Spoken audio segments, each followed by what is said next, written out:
In 2015 and 2016, the neonatal unit at the Countess of Chester Hospital in England experienced a shocking surge in infant mortality rates. As authorities worked to uncover the cause of the tragedy, Nurse Lucy Letby came under suspicion. Arrested 3 times over a period of 2 years, Letby now stands trial, accused of 8 murders and 10 attempted murders of babies under her care. With allegations ranging from injecting air into babies' veins to using insulin to end their lives, the case has captivated the nation and sparked a fierce debate over medical malpractice and the duty of care owed to vulnerable patients. Hear the full story on our new podcast, Nurse of Death, available wherever you get podcasts. Search and press subscribe so you don't miss any of the chilling details in this shocking story.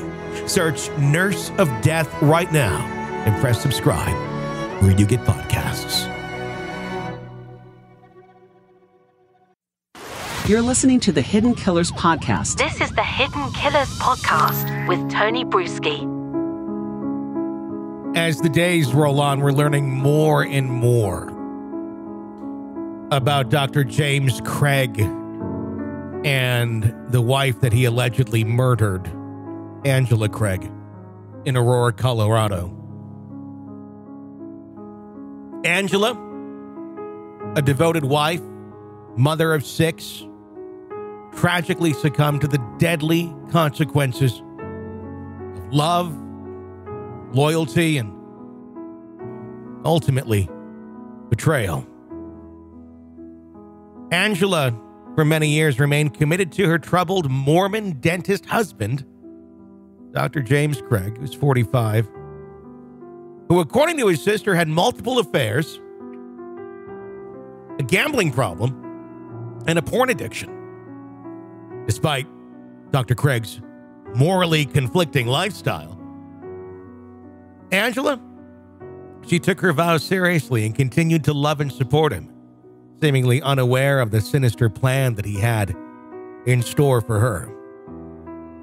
As Angela's health mysteriously began to decline, her husband continued to exchange loving text messages with her, assuring her of his love and devotion.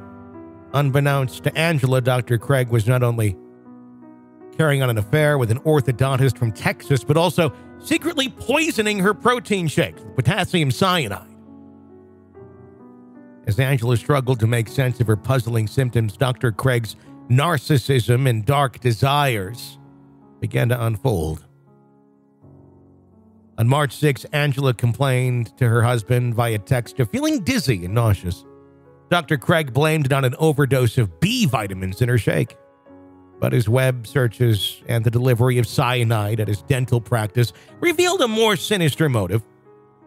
Despite Angela's deteriorating health, Dr. Craig continued his charade of love and devotion, even flying his mistress to Colorado while Angela was in the hospital, because he won't get caught that way, right? Throughout the ordeal, he never faltered on his display of affection, convincing Angela that he wished he could be with her more often. Angela's sister, however, told police that their finances were in dire straits, as Dr. Craig had run the dental office into the ground. She also revealed that during a recent trip to Las Vegas, he gambled away over $2,000 despite the family's financial struggles. In their final text exchange before she suffered a seizure, Angela thanked Dr. Craig for checking on her and apologized for falling asleep on the couch. Tragically, Angela was pronounced dead, brain dead, rather, on March 18th, 12 days after Dr. Craig allegedly poisoned her.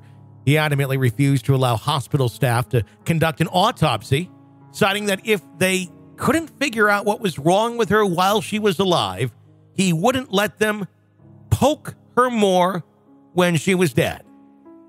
However, police would later discover his incriminating web searches and the chilling orders he had been placing for poison.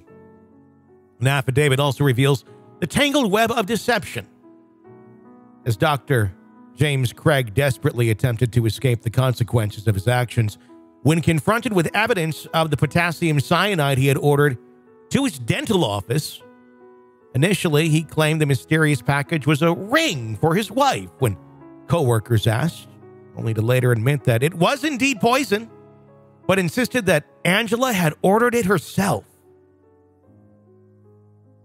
As his colleagues disproved this lie, Dr. Craig finally admitted to ordering the poison.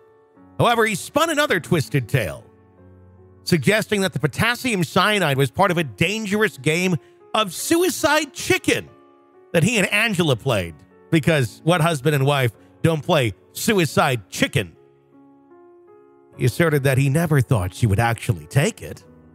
Upon hearing this, his colleague Ryan Redfern advised him to stop talking and get a lawyer.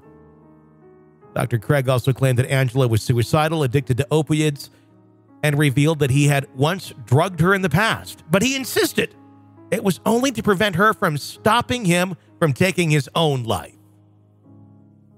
These elaborate stories, however, only served to further incriminate him, as his Google search history revealed he had looked up how to mix poison just days before Angela's untimely death. Additionally, Dr. Craig had even complained about a delay in the shipment of more potassium cyanide on March 9th. Wonder how that complaint goes. I need more potassium cyanide. Where is it, Amazon?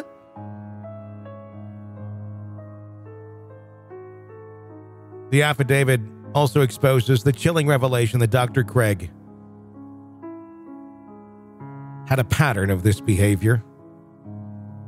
The grim discovery underscores the extent of his betrayal and willingness to deceive those around him to avoid facing the consequences of his actions. You're listening to the Hidden Killers Podcast. Hidden Killers Podcast with Tony Brewski.